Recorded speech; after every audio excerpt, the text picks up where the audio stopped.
Good evening all. അപ്പോൾ നമ്മൾ ബീംസിൻ്റെ 3 problems cover ചെയ്തു. അപ്പോൾ എക്സാമിന് ചോദിക്കാൻ അല്ലെങ്കിൽ നിങ്ങൾ അറിഞ്ഞിരിക്കേണ്ടതായിട്ടുള്ള 3 പ്രോബ്ലംസ് ഞാൻ പറഞ്ഞു തന്നു. ഈ ഒരു 3 വ്യത്യസ്തമായിട്ടുള്ള പ്രോബ്ലം നിങ്ങൾ പഠിച്ചാൽ മതി. ഇതിൽ നിന്ന് നിങ്ങൾക്ക് എക്സാമിന് ചോദിക്കത്തുള്ളൂ. അപ്പോൾ ഇത് 3 പഠിക്കുവാണെങ്കിൽ നിങ്ങൾക്ക് ഏത് തരം ബീമിൻ്റെ പ്രോബ്ലം ചോദിച്ചാലും ചെയ്യാൻ പറ്റും. ഓക്കെ, അപ്പോൾ now we are going to analyse the frame using flexibility methods. Okay, അപ്പോൾ ഞാൻ പറഞ്ഞു നമുക്ക് പഠിക്കാനുള്ളത് ബീമിൻ്റെ അനാലിസിസ്, ഫ്രെയിമിൻ്റെ അനാലിസിസ്, ട്രസ്സിൻ്റെ അനാലിസിസ് ആണ് പഠിക്കാനുള്ളത്. അതിൽ ബീം ഞാൻ കവർ ചെയ്തു, എഗെയിൻ ഫ്രെയിമാണ്. ഓക്കെ, അപ്പോൾ നമ്മൾ ഫ്രെയിമിൻ്റെ പ്രോബ്ലം സ്റ്റാർട്ട് ചെയ്യാണ്. Procedure is same as that of the beam. അപ്പോൾ ബീമിൻ്റെ അതേ പ്രൊസീജിയർ തന്നെയാണ് ഇവിടെ ഫോളോ ചെയ്യുന്നത്. അപ്പോൾ ക്വസ്റ്റ്യൻ ആയുമ്പോൾ ഞാൻ പറയുന്ന പോലെ തന്നെ ക്വസ്റ്റ്യൻ ജസ്റ്റ് അനലൈസ് ചെയ്യുക. നോക്കുക, രണ്ട് എൻഡിൽ ഹിഞ്ച് സപ്പോർട്ടാണ്, പോയിന്റ് ലോഡ് ആക്ട് ചെയ്യുന്നുണ്ട്, അതിൻ്റെ ഒരു ഫ്രെയിമിൻ്റെ ഹൈറ്റ് തന്നിട്ടുണ്ട്. ഓക്കെ, അപ്പം ആസ് യൂഷ്വൽ ഇതിൻ്റെ ഫസ്റ്റ് സ്റ്റെപ്പ് എന്ന് പറയുന്നത് സിസ്റ്റം കോർഡിനേറ്റ് കണ്ടുപിടിക്കുകയാണ്. സിസ്റ്റം കോർഡിനേറ്റ് കണ്ടുപിടിക്കാനുള്ള formula static indeterminacy plus kinematic indeterminacy. അപ്പം ഇതിൽ എനിക്ക് പറയാനുള്ളൊരു കാര്യം എന്താണെന്ന് വെച്ച് കഴിഞ്ഞാൽ static indeterminacy for frame there are two, that is എക്സ്റ്റേണലും ഉണ്ട് ഇന്റേണലും ഉണ്ട്. സെക്കൻഡ് മോഡൽ നോക്കിയാൽ അറിയാം. ഓക്കെ, ഫ്രെയിമിന് നമ്മൾ എക്സ്റ്റേണലും ഇന്റേണലും എടുക്കുന്നുണ്ട്, പക്ഷേ ബീമിന് എക്സ്റ്റേണൽ മാത്രമേ ഉള്ളൂ. ഓക്കെ, അപ്പോൾ ഫ്രെയിമിൽ ഇവിടെ നമ്മളപ്പോൾ എക്സ്റ്റേണലും ഇന്റേണലും എടുക്കേണ്ട ആവശ്യം ഉണ്ടോ എന്ന് ചോദിച്ചു കഴിഞ്ഞാൽ ഇല്ല. കാരണം ഇതൊരു സിമ്പിൾ ഫ്രെയിമാണ്. സിമ്പിൾ ഫ്രെയിം ഇനി ഇൻറ്റേർണൽ ഇൻഡിറ്റർമിനൻസി കണ്ടുപിടിക്കേണ്ട കാര്യമില്ല. കാരണം അത് ഇൻറ്റേർണലി സ്റ്റേബിൾ ആയിരിക്കും സിമ്പിൾ ഫ്രെയിം എന്ന് പറയുന്നത്. അതുകൊണ്ട് ഇതിന് സ്റ്റാറ്റിക് ഇൻഡിറ്റർമിനൻസി എക്സ്റ്റേണലാണ് കൺസിഡർ ചെയ്യേണ്ടത്. അപ്പോൾ അതിൻ്റെ ഫോർമുല എന്ന് പറയുന്നത് നമ്മൾ ബീമിൻ്റെ കേസിലെ പോലെ തന്നെ ക്യാപിറ്റൽ R മൈനസ് R ആണ്.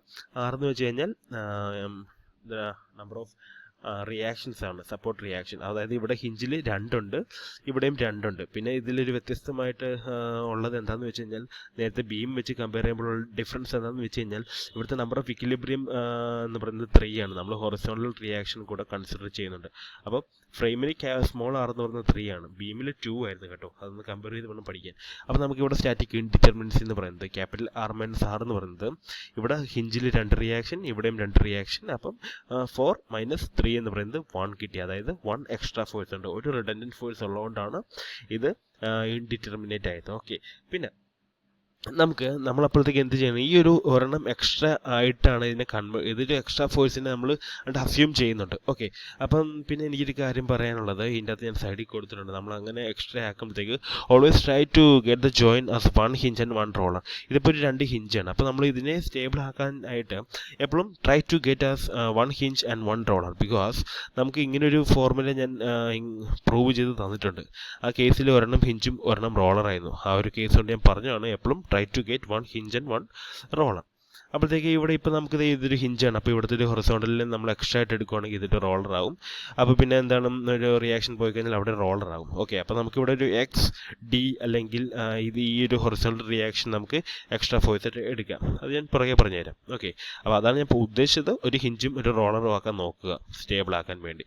അപ്പോൾ രണ്ടാമത്തെ എന്താണെന്ന് വെച്ച് കഴിഞ്ഞാൽ കൈനമാറ്റിക് ഇൻഡിറ്റർമിനൻസി ആണ്. എന്ന് വെച്ചാൽ ഡിഗ്രി ഓഫ് ഫ്രീഡം, അതായത് ഫ്രീ മൂവ്മെൻറ്റ് എന്തൊക്കെയുണ്ട്.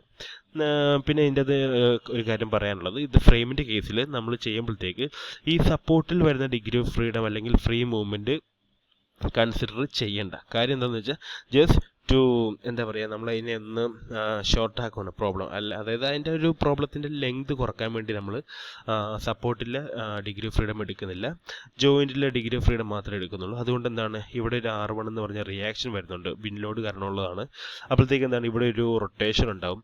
അപ്പോൾ അതേപോലെ തന്നെ ഇവിടെയും ഒരു റൊട്ടേഷൻ ഉണ്ടാകുന്നുണ്ട് ഫ്രെയിമിൻ്റെ കേസിൽ. അപ്പോൾ നമുക്ക് 3 ഡിഗ്രി ഓഫ് ഫ്രീഡം അല്ലെങ്കിൽ 3 കൈനമാറ്റിക് ഇൻഡിറ്റർമിനൻസിയാണ് ഉണ്ടാകുന്നത്. അപ്പോൾ കൈനമാറ്റിക് ഇൻഡിറ്റർമിനൻസി 3 ആണ്. അപ്പോൾ സിസ്റ്റം കോർഡിനേറ്റ് കണ്ടുപിടിക്കാനുള്ള ഫോർമുല ഇത് രണ്ടും കൂടെ കൂട്ടുന്നതാണ്. അപ്പോൾ 1 + 3 = 4 എന്ന് പറഞ്ഞ് നമുക്ക് കിട്ടും. ഓക്കെ, അപ്പോൾ അടുത്ത് എന്താണ്, സ്റ്റാറ്റിക് ഇൻഡിറ്റർമിനൻസി 1 കിട്ടി. അതായത് റിഡൻഡന്റ് ഫോഴ്സ് 1 ആണെന്ന് ഞാൻ പറഞ്ഞു. അപ്പോഴത്തേക്ക് let H D B the redundant force. ഞാൻ പറഞ്ഞു ഇവിടുത്തെ ഹൊറിസോണ്ടലിനെ നമ്മൾ റിഡൻഡന്റ് ആയിട്ട് എടുക്കുകയാണ്. ഞാൻ മുകളിൽ കൊടുത്തിട്ടുണ്ട്, നേരത്തെ പറഞ്ഞ കാര്യമാണ്. Removing redundant then hinge become roller ആകും. അപ്പോൾ ഇവിടുത്തെ ഒരു റിഡൻഡന്റ് എച്ച് ഡിനെ നമ്മൾ റിഡൻഡന്റ് അല്ലെങ്കിൽ എക്സ്ട്രാ ഫോഴ്സ് ആയിട്ട് നമ്മൾ അസ്യൂം ചെയ്തെടുത്തു. അതിനുശേഷം അടുത്ത ഫിഗർ ഞാൻ കാണിച്ചേക്കുന്നത് ഡിഗ്രി ഓഫ് ഫ്രീഡം ആണ്. അപ്പോൾ ഇവിടെ ഹൊറിസോണ്ടൽ റിയാക്ഷൻ R1 ഉണ്ട്. അപ്പോഴത്തേക്ക് അത് കാരണം എന്താണ് അവിടെ ഒരു സ്വേ ആണ് ഉണ്ടാകുന്നത്. അപ്പോൾ ഇത് ഞാൻ സ്വേ കാണിച്ചേക്കുന്നതാണ് ജസ്റ്റ്. ഓക്കെ, അതൊരു സ്വേ ആണ്, അതിനെ ജസ്റ്റ് കാണിച്ചെന്നുള്ളൂ, ജസ്റ്റ് ഒന്ന് മനസ്സിലാക്കാൻ വേണ്ടി കാണിച്ചെന്നുള്ളൂ. പിന്നെ ഇതൊരു സിമ്പിൾ ഫ്രെയിമാണ്, അതായത് ഒരു സിമെട്രിക് ആയിട്ടുള്ള ഫിഗറാണ്. സിമെട്രിക് ഫ്രെയിമിൽ സ്വേ ഉണ്ടാവാറില്ല, സാധാരണ സ്വേ 0 ആണ്. ഞാൻ അതും ഇവിടെ എഴുതിയിട്ടുണ്ട് just for your knowledge. Actually we don't need to consider. Okay, നമുക്കൊരു സിമ്പിൾ ഫ്രെയിം ആണെങ്കിൽ ഈ പറഞ്ഞ ഡിഗ്രി ഓഫ് ഫ്രീഡത്തിൽ R1 എടുക്കേണ്ട കാര്യമില്ല, കാരണം സ്വേ ഉണ്ടാകാറില്ല, 0 ആണ്. പക്ഷേ ഇതൊരു ജനറൽ ഫോർമുലയാണ്, ഈ ഒരു ഫോർമാറ്റിൽ പഠിച്ച് പോയാൽ മതി. അതുകൊണ്ടാണ് ഞാനിവിടെ R1 എടുക്കുന്നത്. അപ്പോൾ ഇവിടെ ഒരു R1 ഉണ്ട്, R2 ഉണ്ട്, R3 ഉണ്ട്. ഓക്കെ, അപ്പോൾ ഇത് മൂന്നും കാണിച്ചാൽ മതി, ബാക്കിയെല്ലാം നിങ്ങൾക്ക് അറിയാൻ വേണ്ടി ഞാൻ എഴുതി വെച്ചേക്കുന്നതാണ്. അപ്പോൾ ഡിഗ്രി ഓഫ് ഫ്രീഡത്തിൻ്റെ ഫിഗർ അതാണ്. പിന്നെ എന്താണ് ബേസിക് ഡിറ്റർമിനേറ്റ് സ്ട്രക്ചർ അല്ലെങ്കിൽ സിസ്റ്റം കോർഡിനേറ്റ് സ്ട്രക്ചർ, അതായത് ഇത് രണ്ടും കൂടെ വരക്കുന്നതാണ് സിസ്റ്റം കോർഡിനേറ്റ് സ്ട്രക്ചർ എന്ന് പറയുന്നത്. നമ്മൾ നമ്പർ ചെയ്യണം, നമ്പർ എന്തിനും ചെയ്യണം എന്നുള്ളത് ഞാൻ പറഞ്ഞു തന്നു. കാര്യം എന്താണ്, ആ ഒരു നമ്പറിൻ്റെ അടിസ്ഥാനത്തിലാണ് നമ്മൾ ഫോഴ്സ് ട്രാൻസ്ഫോർമേഷൻ മെട്രിക്സ് എടുക്കുന്നത്. അപ്പോൾ ഇവിടെ R1 first degree of freedom, R2, R3, പിന്നെ ഇത് സ്റ്റാറ്റിക് ഇൻഡിറ്റർമിനൻസ് അല്ലെങ്കിൽ നമ്മൾ റിഡൻഡൻ്റ് ആയിട്ട് എടുക്കുന്നത്. അപ്പോൾ ഇങ്ങനെ മൊത്തം 4 എണ്ണമാണ് ഉള്ളത്. എലമെൻറ്റ് കോർഡിനേറ്റ് അടുത്ത് നമുക്ക് എലമെൻറ്റ് കോർഡിനേറ്റ് സ്ട്രക്ചറാണ് വരക്കേണ്ടത്. ഞാൻ പറഞ്ഞു ഒരു എലമെൻറ്റിൽ 2 കോർഡിനേറ്റ് ആണുള്ളത്. അപ്പോൾ ഇവിടെ മൊത്തം 3 എലമെൻറ്റ്സ് ഉണ്ട്. അപ്പോൾ എത്ര ഉണ്ടാവും, 3 × 2. അപ്പോൾ നമുക്ക് 6 എണ്ണം കിട്ടും എലമെൻറ്റ് കോർഡിനേറ്റ്. ഈ ബീം കോളത്തിൽ 1 2, ഈ ഒരു ബീമിൽ 3 4, ഇവിടെ വീണ്ടും 5 6. ഓക്കെ, അതായത് ഒരു എലമെൻറ്റ് 2 എലമെൻറ്റ് കോർഡിനേറ്റ് എന്ന് പറയുമ്പോൾ 3 എലമെൻറ്റ് ഉണ്ട്, ഇത് ABBCCD. അപ്പോൾ മൊത്തം 6 എണ്ണം. അടുത്തെന്താണ് ഞാൻ പറഞ്ഞു, നമുക്ക് ലോഡ് ആക്ട് ചെയ്യുന്ന ഇൻ്റർമീഡിയറ്റിലാണ്. നമുക്ക് എപ്പോഴും ഇത് ജോയിൻറ്റിലാണ് ആക്ട് ചെയ്യേണ്ടത്. So we need to transfer this load to the joint. അതിനെന്താ ചെയ്യേണ്ടത്, ഇക്വലൻറ്റ് ജോയിൻറ്റ് ലോഡാണ് നമ്മൾ യൂസ് ചെയ്യുന്നത്. അപ്പോൾ അതിന് നമുക്ക് ഫിക്സഡ് എൻഡ് മൊമെൻറ്റ് കണ്ടുപിടിക്കണം. അപ്പോൾ ഫിക്സഡ് എൻഡ് മൊമെൻറ്റ് എവിടെയൊക്കെ ഉള്ളത്, MBC ഉണ്ട്, MCB നമുക്ക് കണ്ടുപിടിക്കണം. അപ്പോൾ നമ്മൾ MBC കണ്ടുപിടിക്കുകയാണ്. ബാക്കിയുള്ളിടത്ത് മൊമെൻറ്റൊക്കെ 0 ആണ് കേട്ടോ, അതുകൊണ്ടാണ്. അപ്പോൾ MBC കണ്ടുപിടിക്കാനായിട്ട് എന്താണ് ഇതിൻ്റെ ഫോർമുല, എന്താണ് ഒരു തിങ്സ് ടു റിമെമ്പർ എന്ന് പറഞ്ഞ് തന്നതിൽ നോക്കിയാൽ മതി. WAB²/L² ആണ് അതിൻ്റെ ഫോർമുല. ഓക്കെ, അപ്പോൾ ഇവിടെ ഇപ്പോൾ 40 ആണ് ആക്ട് ചെയ്യുന്നത്. ഓക്കെ, അപ്പോൾ ഇതിനെ നെഗ്ലക്റ്റ് ചെയ്യാം, ഇപ്പം നോക്കണ്ട, രണ്ടും കൂടെ നമുക്ക് കൂട്ടിക്കണം. ആദ്യമേ 40, ഇവിടുത്തെ 40 കാരണമുള്ളത്. അപ്പോൾ W എന്ന് പറയുന്നത് 40 ആണ്. 40 × A എന്താണ്, ഇതാണ് A 1, B എന്ന് പറയുന്നത് ഈ 2 + 1, ബാക്കിയുള്ളത് മൊത്തം അതാണ് ഇവിടെ 1 × 3² WAB²/L എന്ന് പറയുന്നത് ടോട്ടൽ ലെങ്ത് ആണ്. ഇതാണ് ടോട്ടൽ ലെങ്ത് എന്ന് പറയുന്നത്. അപ്പോൾ അത് എഴുതി മൈനസ്, പിന്നെ അടുത്തത് ഇത് കൺസിഡർ ചെയ്യണം. ഇത് കൺസിഡർ ചെയ്യുമ്പോൾ ഇതിൻ്റെ A എന്ന് പറഞ്ഞത് ഇതിൻ്റെ ലെഫ്റ്റിലുള്ളതാണ്. അപ്പം എന്താണ് 2 1 3. അപ്പം W 40 ആണ്, A എന്ന് പറയുന്നത് 3 ആണ്, B എന്ന് പറയുന്നത് 1 ആണ്. അപ്പോൾ ഇത് രണ്ടും കൂടെ കൺസിഡർ ചെയ്യുമ്പോഴാണ് WBCയിലുള്ളത് കിട്ടുന്നത്. അതേപോലെ തന്നെ MCB എന്ന് പറയുന്നത് ഇതേപോലെ തന്നെ സെയിം ഫോർമുലയാണ്, അല്ല ഫോർമുല WBA² വരും. കണ്ടോ, WBA² പ്ലസ് 2 എണ്ണം ഇത് വരുന്നത് വെച്ചാൽ 2 ലോഡ് ആക്ട് ചെയ്യുന്നുണ്ട്. ഓക്കെ, അപ്പോൾ ആദ്യമേ നമ്മളിവിടെ W40 എടുത്തു, അതിൻ്റെത് B എന്ന് പറയുന്നത് ഇതാണ്. ഓക്കെ, എപ്പോഴും ജോയിൻറ്റിൻ്റെ അടുത്ത് കിടക്കുന്നതാണ് A. ഇവിടുത്തെ ലോഡ് ഇതാണ്. ഈ ലോഡ് അല്ലെങ്കിൽ ഒരു ജോയിൻറ്റ് നമ്മൾ BC ആണ് ഇവിടെ കൺസിഡർ ചെയ്യുന്നത്. അപ്പോൾ ഇവിടുത്തെ ജോയിൻറ്റ് ഇതാണ്, ഇതിനോട് അടുത്ത് കിടക്കുന്നതാണ് A ആയിട്ട് എടുക്കുന്നത്. ഓക്കെ, നമ്മൾ ഇവിടുത്തെ ജോയിൻ്റ് ആണ് കൺസിഡർ ചെയ്യുന്നത്. ഇവിടെ നോക്കി, ഇവിടുത്തെ ജോയിൻറ്റിൽ MCB അല്ലേ കണ്ടുപിടിക്കുന്നത്. അപ്പോൾ ഈ സിയുടെ അടുത്ത് കിടക്കുന്നത് ഏതാണ്, A അല്ലേ. ഈ സിയുടെ അടുത്തുള്ള ലോഡിൻ്റെ ആ ഒരു ഡിസ്റ്റൻസ് അത് നമ്മൾ എപ്പോഴും A ആയിട്ട് എടുക്കും. ഓക്കെ, അപ്പം ഇവിടെ ഈ പറഞ്ഞ പോലെ WBA²/L² വരും, 2 എണ്ണം വരും. അതുകൊണ്ടാണ് 2 ലോഡ് വരുന്നുണ്ട്, 2 തവണയായിട്ട് ചെയ്യുന്നുണ്ട്. ചെയ്യുമ്പോൾ നിങ്ങൾക്ക് മനസ്സിലാവും, ഇല്ലെങ്കിൽ ചോദിച്ചാൽ മതി. അപ്പോൾ നമുക്ക് 30 ആയിട്ട് കിട്ടും. അത് നമ്മളിവിടെ ഇങ്ങനെ വരച്ച് വെച്ചു. അപ്പോൾ ഇക്വലൻറ്റ് ജോയിൻറ്റ് ലോഡ് എന്ന് വെച്ചാൽ ഇതിനെ നേരെ റിവേഴ്സ് ആക്കുക. അപ്പോൾ നമുക്ക് നമ്മൾ അതിൻ്റെ സൈൻ റിവേഴ്സ് ചെയ്ത് കൊടുത്ത്, അപ്പോൾ നമുക്ക് ഇങ്ങനെ ഇക്വലൻറ്റ് ജോയിൻറ്റ് ലോഡ് വരച്ചു. അതിനുശേഷം ലോഡഡ് സിസ്റ്റം കോർഡിനേറ്റ് ആണ്. നമ്മൾ സിസ്റ്റം കോർഡിനേറ്റിൻ്റെ ഫിഗർ ഞാനിവിടെ വരച്ചിട്ടുണ്ട്. അപ്പോൾ ലോഡഡ് സിസ്റ്റം കോർഡിനേറ്റ് എന്ന് പറയുമ്പോൾ R1ൽ എന്തെങ്കിലും ലോഡ് ഉണ്ടോ, ഇല്ല, കാരണം ഒന്നും തന്നിട്ടില്ല. ഇപ്പോൾ ചില കേസിൽ ക്വസ്റ്റ്യനിൽ ഇവിടെ ഒരു 50 kN ആക്ട് ചെയ്യുന്നുണ്ട്, ഗിവൺ കാണും, ഇവിടെ ഒരു 50 ആയിട്ട് ക്വസ്റ്റ്യനിൽ തന്നെ കാണും. അപ്പോൾ നമുക്ക് R1ൻ്റെ അവിടെ ഒരു 50 എന്ന് പറഞ്ഞ് കാണിക്കുക. ഇവിടെ ഒന്നും തന്നിട്ടില്ല, അപ്പോൾ R1 ആക്ച്വലി ഇല്ല, അപ്പോൾ 0 ആണ്. R2ന് ഇപ്പോൾ നമുക്ക് എത്ര കിട്ടിയേക്കുന്നത്, R2ൻ്റെ അവിടെ നമുക്ക് ഇപ്പോൾ ഒരു ലോഡ് ഇവിടെ ഒരു 30 കിട്ടിയിട്ടുണ്ട്. അത് ക്ലോക്ക് വൈസ് ആയതുകൊണ്ട് പോസിറ്റീവ്. R3 എന്ന് പറഞ്ഞ് ഇവിടെയാണ് കാണിച്ചേക്കുന്നത്, ഇവിടെ അപ്പോൾ -30 വരും. പിന്നെ X4 എന്ന് പറഞ്ഞത് ഇവിടെയാണ്. X4 നമ്മൾ അൺനോൺ ആണ്, എപ്പോഴും അത് X4 അതേപോലെ തന്നെ ഇടുക. പിന്നെന്താണ് ഡിസ്പ്ലേസ്മെൻറ്റ് അറ്റ് സിസ്റ്റം കോർഡിനേറ്റ്, അതായത് എക്സിൻ്റെ അവിടെയെല്ലാം 0, ബാക്കി എല്ലായിടത്തും. ഇപ്പോൾ R1ൻ്റെ അവിടെ എന്താ ഡിസ്പ്ലേസ്മെൻറ്റ്, ഒരു സ്വേ ആണ്, സ്വേനെ നമ്മൾ ഡെൽറ്റ ആയിട്ടാണ് കാണിക്കുന്നത്. പിന്നെ R2ന് നമുക്ക് അവിടെ ഒരു റൊട്ടേഷനാണ്, അതുകൊണ്ടാണ് θB. R3യുടെ അവിടെ ഒരു θC. ഓക്കെ, ഇനി ഇത് വേണ്ട പഴയൊരു മെത്തേഡ് തന്നെയാണ് ഫോളോ ചെയ്യുന്നതെങ്കിൽ ഇവിടെ R1 R2 R3 R3 എന്ന് കാണിച്ചാൽ മതി. R4 എന്ന് പറഞ്ഞാൽ ഫോർത്ത് കോർഡിനേറ്റിൽ ഡിസ്പ്ലേസ്മെൻറ്റ് ഒന്നും ഉണ്ടാവുന്നില്ല, അപ്പോൾ അത് 0 ആണ്. അതായത് എക്സ് ഉണ്ടായിരുന്നിടത്ത് നമ്മൾ 0 ഇടുകയാണ്. ഓക്കെ, ഇത് ഞാനിപ്പോൾ ഇവിടെ കാണിച്ചത് സ്വേ ആണ് ഉണ്ടാകുന്നത്. ഫസ്റ്റ് R1 അവിടെ സ്വേ ആണ് ഉണ്ടാകുന്നത്. ബാക്കി രണ്ടിടത്ത് മൊമെൻറ്റ് റൊട്ടേഷൻ ആയതുകൊണ്ട് θB θC കാണിച്ചതേ ഉള്ളൂ. നിങ്ങൾക്ക് വേണമെങ്കിൽ R1 R2 R3 0 എന്ന് ഇടാം. അപ്പോൾ ലോഡഡ് സിസ്റ്റം കോർഡിനേറ്റും ഡിസ്പ്ലേസ്മെൻ്റ് ആയിട്ട് സിസ്റ്റം കോർഡിനേറ്റും കണ്ടുപിടിച്ചു. അതിനുശേഷം we know the general formula is displacement is equal to F matrix into P matrix. അവിടെ ആറും പിയും കണ്ടുപിടിച്ചു. എഫ് കണ്ടുപിടിക്കണം. എഫ് കണ്ടുപിടിക്കാനുള്ള ഫോർമുല എന്താണ്? Alpha into alpha transpose into FS. Alpha എന്ന് വെച്ച് കഴിഞ്ഞാൽ ഫോഴ്സ് ട്രാൻസ്ഫോർമേഷൻ മെട്രിക്സ് ആണ്. ഫോഴ്സ് ട്രാൻസ്ഫോർമേഷൻ മെട്രിക്സ് എന്ന് വെച്ചാൽ എന്താണ്? We are transferring the matrix. Okay, അപ്പോഴത്തേക്ക് നമ്മൾ എന്താണ് സിസ്റ്റം കോർഡിനേറ്റിൽ യൂണിറ്റ് ലോഡ് അപ്ലൈ ചെയ്യുമ്പോഴത്തേക്ക് എന്താ പറയുക, എലമെൻറ്റ് കോർഡിനേറ്റിൽ വരുന്ന റിയാക്ഷൻ. അപ്പോൾ ഞാനിവിടെ ഫസ്റ്റ് സിസ്റ്റം കോർഡിനേറ്റ് എന്ന് പറഞ്ഞാൽ R1 ആണ്. ഇവിടെ ഒരു യൂണിറ്റ് ലോഡ് അപ്ലൈ ആണ്. That is applying R1 is equal to 1 kilo newton. ശ്രദ്ധിക്കുക, 1 കിലോ ന്യൂട്ടൺ. അപ്പോൾ ഇവിടെ 1 കിലോ ന്യൂട്ടൺ അപ്ലൈ ചെയ്യുമ്പോൾ എന്താണ്? അവിടെ ഒരു 1 സ്റ്റേബിൾ ആവണമെങ്കിൽ ഇവിടെ ഒരു 1 കിലോ ന്യൂട്ടൺ ആക്ട് ഇങ്ങനെ ചെയ്യുന്നുണ്ടെങ്കിൽ ഇവിടെ ഒരു -1 ഇങ്ങനെ ആക്ട് ചെയ്യണം ഈ ഡയറക്ഷനിൽ. then HA is 1 kilonewton, that is in this direction. Okay, that is -1 ആയിരിക്കും. ഇവിടെ നമ്മളൊരു പോസിറ്റീവ് 1 ആണ് ഇവിടെ ആക്ട് ചെയ്യുന്നത്. അപ്പോൾ ഇവിടെ ഒരു -1 ഉണ്ടായിരിക്കണം സ്വാഭാവികമായിട്ട്, എന്നാലേ അത് സ്റ്റേബിൾ ആവത്തുള്ളൂ. അപ്പം ഇവിടെ ഇങ്ങനെ ഒരു 1 kilonewton ആക്ട് ചെയ്യുന്നുണ്ട്. ഓക്കെ, അപ്പോൾ എന്താണ്, നമുക്കിനി മൊമെൻറ്റ് കണ്ടുപിടിക്കണം. ടോട്ടൽ മൊമെൻ്റ് ആണ് എല്ലായിടത്തും എലമെൻറ്റ് കോർഡിനേറ്റിലെ എല്ലാ മൊമെൻറ്റും കണ്ടുപിടിക്കണം. അതായത് MAB, MBA, MBC, MCB, MCD and MDC. നമുക്കറിയാം MABയും MDCയും മൊമെൻറ്റ് 0 ആണ്, കാര്യം ഹിഞ്ച് സപ്പോർട്ടാണ്.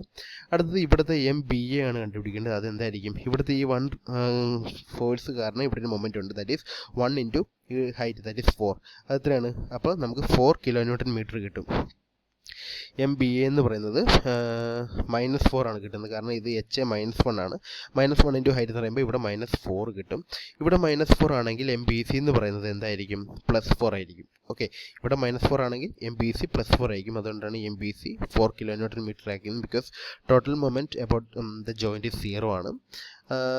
ഓക്കെ, അപ്പോൾ അത്രേ ഉള്ളൂ. അപ്പോൾ നമുക്ക് ഏറ്റവും 0 കിട്ടി, അതിനുശേഷം -4 കിട്ടി, മറ്റേത് 4 കിട്ടി, ബാക്കി എല്ലായിടത്തും 0 ആണ്. ഓക്കെ, അടുത്തത് സെക്കൻഡ് കേസ് എന്ന് പറഞ്ഞു കഴിഞ്ഞാൽ നമ്മൾ R2ൻ്റെ സ്ഥാനത്ത്, അതായത് R2ൻ്റെ അടുത്ത് നമ്മൾ ഒരു 1 കിലോന്യൂട്ടൺ മീറ്റർ അപ്ലൈ ചെയ്യുകയാണ്. ശ്രദ്ധിക്കുക, ഫ്രെയിമിൻ്റെ കേസിൽ നമ്മൾ മൊമെൻറ്റ് അപ്ലൈ, ഇപ്പോൾ ഇവിടെ ഒരു 1 കിലോന്യൂട്ടൺ മീറ്റർ അപ്ലൈ ചെയ്ത് കഴിഞ്ഞാൽ ആ ഒരു എലമെൻറ്റ് കോർഡിനേറ്റിൽ മാത്രം 1 അപ്ലൈ ചെയ്താൽ മതി, ബാക്കിയുള്ള എല്ലാ എലമെൻറ്റ് കോർഡിനേറ്റിലും 0 ആയിരിക്കും. ഇപ്പോൾ സപ്പോസ് R3, അതായത് ഇവിടെ MCB ആണ്, ഇവിടെ ഒരു 1 കിലോന്യൂട്ടൺ മീറ്റർ അപ്ലൈ ചെയ്യുകയാണെങ്കിൽ അവിടെ മാത്രം യൂണിറ്റ് ലോഡ് ഇട്ടിട്ട് ബാക്കി എല്ലാ എലമെൻറ്റ് കോർഡിനേറ്റും 0 ആയിരിക്കും. ഫോർ എക്സാമ്പിൾ ഇവിടെ കാണിച്ചു തരാം. നോക്കി, ഇവിടെ നമ്മളിപ്പോൾ MBC, അതായത് ഇവിടെ ഒരു 1 കിലോന്യൂട്ടൺ മീറ്റർ അപ്ലൈ ചെയ്തു. അപ്പോൾ എന്താണ്? ഇവിടെ 0 വരും, ഇവിടെ 0 വരും, ഇവിടെ 1 വരും, ഇവിടെ 0 വരും, 0 വരും, 0 വരും. അതാണ് ഞാനവിടെ എഴുതി വെച്ചേക്കുന്നത്, നിങ്ങൾക്കത് മനസ്സിലാവും. ഇപ്പോൾ അടുത്ത കേസിൽ അത് ഇവിടെ നമ്മളിപ്പോൾ ഒരു 1 കിലോന്യൂട്ടൺ മീറ്റർ R3യുടെ അടുത്ത് 1 കിലോന്യൂട്ടൺ മീറ്റർ അപ്ലൈ ചെയ്യാണ്. അതായത് അവിടെ മാത്രം 1 ഇട്ടാൽ മതി, ബാക്കി എല്ലായിടത്തും മൊമെൻറ്റ് 0 ആണ്. അത് ചെയ്ത് വരുമ്പോഴത്തേക്ക് അതേ വരത്തുള്ളൂ. എയിലും ഡിയിലും ഒക്കെ റിയാക്ഷൻ കണ്ടുപിടിച്ച് നോക്കുമ്പോഴത്തേക്ക് ബാക്കി എല്ലായിടത്തും 0 വരത്തുള്ളൂ. അപ്പോഴത്തേക്ക് അതുകൊണ്ട് എവിടെയാണോ 1 കിലോന്യൂട്ടൺ മീറ്റർ അപ്ലൈ ചെയ്യുന്നത് അവിടെ ഈ പറയുന്ന പോലെ 1 കിലോന്യൂട്ടൺ മീറ്റർ ഇട്ടിട്ട് ബാക്കി എല്ലായിടത്തും 0 ഇടുക. അപ്പോൾ അതും α3 എന്ന് പറഞ്ഞൊരു മെട്രിക്സ് കിട്ടും. പിന്നെ α4 എന്ന് പറയുമ്പോഴത്തേക്ക് നമുക്ക് ഇവിടെയാണ് 1 കിലോന്യൂട്ടൺ അപ്ലൈ ചെയ്യുന്നത്. ഇവിടെ ഒരു x4 = 1 കിലോന്യൂട്ടൺ കൊടുത്തു. അപ്പോൾ ഇതിനെ സ്റ്റേബിൾ ആക്കാനായിട്ട്, ഇത് ഇങ്ങനെ ലോഡ് പോയി കഴിഞ്ഞാൽ ഇതങ്ങ് നീങ്ങി പോകത്തില്ല. അപ്പോൾ അതിനെ പിടിച്ച് നിർത്താനായിട്ട് ഇവിടെ ഒരു -1 ഇവിടെ ആക്ട് ചെയ്യണം. അപ്പം ഇവിടെ ഒരു 1 കിലോന്യൂട്ടൺ ടു മേക്ക് ഇക്വിലിബ്രിയം എന്ന് പറഞ്ഞാൽ എഴുതി കൊടുത്തിട്ടുണ്ട്, അത് മനസ്സിലാവും. അപ്പം HD 1 കിലോന്യൂട്ടൺ അത് അപ്ലൈഡ് ആണ്, ഈ ഒരു പോസിറ്റീവ് ഡയറക്ഷനിൽ യൂണിറ്റ് ഫോഴ്സ് അപ്ലൈ ചെയ്തു. അപ്പോൾ ഇതിനെ സ്റ്റേബിൾ ആക്കാനായിട്ട് ഇവിടെ HA, ദാറ്റ് ഈസ് -1 ഇവിടെ ഉണ്ടാവും. അപ്പോൾ ഈ HA കാരണം ഇവിടെ MBA എന്ന് പറഞ്ഞൊരു മൊമെൻറ്റ് ഉണ്ടാവുന്നുണ്ട്, ദാറ്റ് ഈസ് -4 ആണ്. ഇവിടെ -4 ആണെങ്കിൽ ആ ജോയിൻറ്റിൽ 0 വരാനായിട്ട് അപ്പോൾ നമുക്കിവിടെ MBA -4 കിട്ടി. അപ്പോൾ MBC എന്ന് പറയുന്നത് 4 കിലോന്യൂട്ടൺ മീറ്റർ ആണ്, കാരണം ജോയിൻറ്റിൽ ടോട്ടൽ മൊമെൻറ്റ് 0 ആണ്.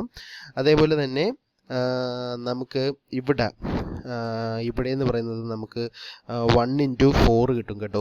അപ്പോഴത്തേക്ക് ഇവിടെ 4 ആണ് വരുന്നത്, കാരണം ഇവിടുത്തത് 1 കിലോന്യൂട്ടൺ ആണ്. അപ്പോൾ MDയും MAയും എപ്പോഴും 0 ആയിരിക്കും. ഇനി നമുക്ക് MCD കണ്ടുപിടിക്കണം, കാരണം ഇവിടെ ഒരു 1 കിലോന്യൂട്ടൺ അപ്ലൈ ചെയ്യുന്നുണ്ട്. ഈ ഫോഴ്സ് കാരണം ഇവിടെ ഒരു മൊമെൻറ്റ് ഉണ്ടാകുന്നുണ്ട്, ദാറ്റ് ഈസ് 1 ഇൻറ്റു 4 ആണ്. അത് പോസിറ്റീവ്, ഇത് ആൻറ്റി ക്ലോക്ക് വൈസ് ആണ്, എന്നാലും നമ്മൾ പോസിറ്റീവായിട്ടാണ് എടുക്കുന്നത്, കാരണം ജോയിൻറ്റിൻ്റെ ലെഫ്റ്റ് സൈഡാണ് കൺസിഡർ ചെയ്യുന്നത്. ജോയിൻറ്റിൻ്റെ ലെഫ്റ്റ് സൈഡ് കൺസിഡർ ചെയ്യുമ്പോഴത്തേക്ക് ആൻറ്റി ക്ലോക്ക് വൈസ് നമ്മൾ പോസിറ്റീവായിട്ടാണ് എടുക്കുന്നത്. അപ്പോൾ അവിടെ നമുക്കൊരു 4ഉം ഇവിടെ ഒരു -4 ആയിട്ട് വരുന്നുണ്ട്. അപ്പോഴത്തേക്ക് നമുക്ക് അവിടെ ഒരു മെട്രിക്സ് ആൽഫ 4 കിട്ടുന്നുണ്ട്. ദാറ്റ് ഈസ് 0 -4 4 -4 4 0 എന്ന് പറഞ്ഞ് ഇങ്ങനെ ഒരു ആൽഫ 4 കിട്ടും. അപ്പോൾ ആൽഫ എന്ന് പറഞ്ഞു കഴിഞ്ഞാൽ ഇതെല്ലാം കൂടെ എഴുതി കഴിഞ്ഞാൽ ആൽഫ മെട്രിക്സ് കിട്ടി. എന്നിട്ട് എഫ് എസ് എന്ന് പറഞ്ഞു കഴിഞ്ഞാൽ നമുക്കറിയാം ഇവിടെ 3 FE1 FE2 3 എലമെൻ്റ് ഉണ്ട്. അപ്പോൾ FE1 FE2 FE3 അപ്പോൾ ഇങ്ങനെ എഴുതുക. എൻ്റെ ജനറൽ ഫോർമുല ഇതാണ് L/6EI 2 - 1 - 1 2. പിന്നെ ആസ് യൂഷ്വൽ ബാക്കി എല്ലാം നിങ്ങൾക്ക് അറിയാവുന്നതാണ്. ഓരോന്നിൻ്റെ ലെങ്ത് വെച്ച് മൾട്ടിപ്ലൈ ചെയ്യുമ്പോൾ അകത്തോട്ടുള്ള കിട്ടും. അപ്പോൾ എഫ് എസ് എഴുതുന്നു. എഫ് എസ് എഴുതി കഴിഞ്ഞാൽ ഇതെല്ലാം കൂടെ മൾട്ടിപ്ലൈ ചെയ്ത് കഴിഞ്ഞാൽ എഫ് കിട്ടും ആസ് യൂഷ്വൽ സെയിം.